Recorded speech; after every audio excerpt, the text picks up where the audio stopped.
ඇත්තටම ගොඩක් සතුටින් මුලින්ම මට නායකත්වය ලැබිච්ච එක ගැන. ඉතින් මම කලින් නායකත්වය දරලා දිනවා. ඉතින් මේ ටූර් එක ගැන කතා කරොත් අපි මම හිතන්නේ කණ්ඩායමක් විදිහට අන්තිම සතිය වගේ අපි ප්‍රැක්ටිස් කරා. ඉතින් ඒක හෙඩ් කෝච් අපේ අලුත් ස්ටාෆ් එකක් ඉන්නේ. ඒගොල්ලන්ත් එක්ක අපි මේ කන්ඩිෂන් ගැන අපි මොනවද අපි කොහොමද ශ්‍රී ලංකාව ගන්න ඕනේ අපේ ප්ලේයර්ස්ත් එක්ක අපි කොහොමද මැච් කරන්න ඕනේ හැමදේම කතා කරන් තින්නේ. ඉතින් බලද්දි අනිත් රටවල් එක වාගේ ටිකක් වෙනස් තනදෙලිය කන්ඩිෂන් හැමදේම වෙනස්. ඉතින් අපි ඉක්මනට ගිහම ඒකට හුරු වෙන්න ඕන. ක්‍රීඩකයන්ට ඒක මම හිතන්නේ බලපාන්නේ නැහැ. ඉතින් අපි කවුරු අපේ පරිපාලනයට ආවත් අපි එන කට්ටියත් එක්ක අපි අපේ ක්‍රිකට් අපි සෙල්ලම් ගන්න ඕනේ. ඉතින් අපිට තියෙන්නේ අපේ ජොබ් එක ක්‍රිකට් සෙල්ලම් ගන්න. ඉතින් ඒක පරිපාලන පැත්තේ ඒක ක්‍රිකට් බෝඩ් එක ඩිසයිඩ් කරන ඒගොල්ලන් කවුද තියාගන්න කවුද නැති වෙන්නේ කියන අපේ යුතුයකම අපි කවුරු හිටියත් අපේ ක්‍රිකට් එක අපි සෙල්ලම් කරනවා. ඇත්තටම ඔව් අපි මම හිතන්නේ අන්තිම කාලේ ඕපන් කරේ පැතුමේ කමිල් මිෂාරයි. ඉතින් ඒ දෙන්න කමිල් මිෂාර නව ක්‍රීඩකයෙක්. ඉතින් අපි යාට අවස්ථාව දෙන්න ඕනේ. යාගේ ක්ලබ් රිදම් එකට එයා සෙල්ලම් කරන එනකන්. ඉතින් ආපු ගම ගොඩක් අමාරුයි. ඉතින් ඉන්ටර්නැෂනල් ක්‍රිකට් එකේ. ඉතින් ඒකට පැතුම් ගොඩක් එයාට සහයෝගය දක්වනවා. ඉතින් මම හිතන්නේ පැතුම්ගේ ඒ කියන්නේ පැතුම් බැට් කරන විදියත් එක්ක මම හිතන්නේ කමිල්ට ගොඩක් ලේසි යාගේ ගේම සෙල්ලම් කරන්න.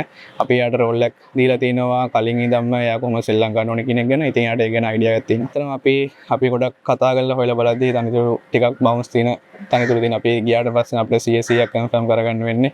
ඉතින් ඇත්තටම බැස්මන්ලා විදියට අපි කතා වෙලා තින්නේ අපි කොහොමද කලින් මැච් බලලා තින්නේ ඒගොල්ලන්ගේ ග්‍රවුන්ඩ් එක සෙල්ලම් කරපො. ඉතින් අපි බලනවා අපේ පොටෙන්ෂල් එකත් එක්ක අපේ තියෙන ස්ට්‍රෙන්ත් එකත් එක්ක අපි කොහොමද ඒ ගිහලා සෙල්ලම් කරන්න කියන එක බැස්මන්ලා විදියට අපි ලෑස්තියි. ඇත්තටම මම ගොඩක් සතුටුයි මොකද මම සති දෙකක් වගේ අපිට තාම ඒගොල්ලන් පුහුණු කරද්දී අපිට ඒගොල්ලන්ත් එක්ක ප්‍රැක්ටිස් කරන්න ලැබුණේ. ඉතින් ඒ සති දෙක ඇතුළත මම වෙනසක් දකින්න ඒගොල්ලන්ගේ ඉස්සරහට ඒගොල්ලන් ලොකු වෙනසක් කරයි කියන එක.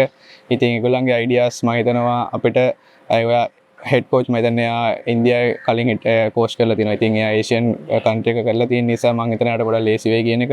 ඉතින් කවුරු කෝච් කරත් කවුරු ආවත් ප්ලේයර්ස් විදිහට අපි යුතුයකම අපේ 100% මැච් එක දෙන්න එක ප්‍රැක්ටිස් වල හැමදේම කරගෙන. ඉතින් මම හිතනවා ස්ටාෆ් එක පැත්තෙන් මම ගොඩක් හැපි. ඇත්තටම මම ගොඩක් සතුටුයි මම දැන් T20 මගේ අවුරුදු ගානටම මගේ හොඳම ටූර්නමන්ට් එක පාකිස්තාන වලදී මම ලබා ගත්තේ. ඉතින් මම ක්‍රීඩකයෙක් විදිහට ගොඩක් සතුට වෙනවා. ඉතින් මගෙන් එහෙදි මම ගොඩක් සෑහෙන දේවල් මගෙන් මාත් එක්ක කතා කරා ප්ලේයර්ස්ලා. ඉතින් මගෙන් අහපු අවස්ථා තියෙනවා. ඉතින් ඇත්තටම ඒ ගැන මම මෙහෙට එද්දී මගේ කොන්ෆිඩන්ස් ලෙවල් එක ටිකක් හොඳයි. මොකද මම ලකුණු අතර ඉන්න නිසා. ඉතින් මම ලොකු වෙනසක් කරේ නැහැ ප්‍රැක්ටිස් කරන එකට වැඩි කරා. ඉතින් මම ඩීටේල්ස් ටික මගේ වීක් පොයින්ට් කොහෙද කියලා මම බලාගත්තා ගොඩක් වෙලාවට. ඉතින් මම බලනවා ඒ වගේම නැෂනල් ටීම් එකත් ඇවිල්ලා ඒ විදිහටම සෙල්ලම් කරලා බලාපොරොත්තු වෙන්න ඉන්නවා. ඇත්තටම ප්ලේයින් ප්ලේයර් එක ගත්තම කිව්වා ගොඩක් වෙනස්. ඉතින් බෝලර්ස්ලාට මම ගොඩක් වෙලාවට සීනියර් අපේ බෝලින් යුනිට් එකක් ඉන්නවා දුෂ්මන් චමීර, අසිස් ෆර්නැන්ඩෝ ඒ දෙන්න තමයි අන්තිම කාලේ වන් ඩේස් වල හොඳට කරලා දෙන්නේ. ඉතින් ඒ දිනට තමයි මම ගොඩක් රෝල් එක දීලා තින්නේ බෝලින් පැත්ත බලන්න කියන එක.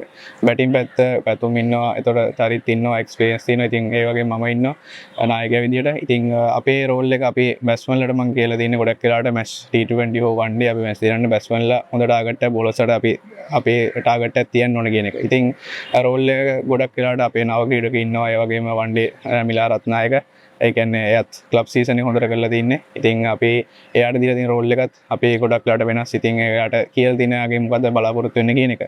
ඇත්තටම ටීම් එක ගත්තම ඉන්න 16 දෙනා මම ගොඩක් සතුටුයි. මොකද එක්ස්පීරියන්ස් ඉන ප්ලේයර්ස්ලා ඉන්නවා. ඒ වගේම යම් ප්ලේයර්ස්ලා ඉන්නවා හොඳට සෙල්ලම් කරන. ඉතින් මම ගොඩක් සතුටුයි මයි ටීම් එක ගැන. ඔව් ඇත්තටම දීර්ඝ ඉනිම අවශ්‍යයි. ඉතින් අපි බලන්න ඕනේ එදා දවසේ කොහොමද අපි ලකුණු 100ක 100ක් ගැහුවේ නැතුණත් 50 34කින් අපිට මැච් දිනන්න පුළුවන්. ඉතින් බලන්න මම හැම විශ්වම කියන්නේ මම කලින් ඉඳන්ම කියලා දිනේ බැට්ස්මන්ලට සෙට් එක එක්කෙනා ලොකු එකක් ගහන්න ඕන. ඒත් ඊළඟට යන එක්කෙනා හිතන්න ඕන එයා බැට් කරන්න ගියත් එයාත් ලකුණු අතර ඉන්න ඕන කියන එක. ඉතින් මොකද ලකුණු 30 40 කියන එකත් ගොඩක් වැදගත්. ඕවර් රවුන්ඩ් කෙනෙක්ට හැම විශ්වම ලකුණු අතර ඉන්නවා ලකුණු 50 60 ගහන්න. එයාගෙන් සමහරට බලාපොරොත්තු වෙන ලකුණු 30 40. ඉතින් බැට්ස්මන්ලා විදියට ගොඩක් අයට ඒගොල්ලන් ගැන අයිඩියා එකක් තියෙනවා. ඉතින් මම බලන ඉස්සරහට ඒගොල්ලන් දක්ෂතා එළියට ගන්න. ඔව් මොකද සමහර අවස්ථාවලදී තියෙනවා නායකයා හිටියත් සමහරට සීනියර්ස්ලාගෙන් හිටපු නායකයන්ගේ අයිඩියාස් ගන්න වෙන අවස්ථා සෑහෙන්න තියෙනවා. ඉතින් මම හිතනවා ඒගොල්ලෝ මට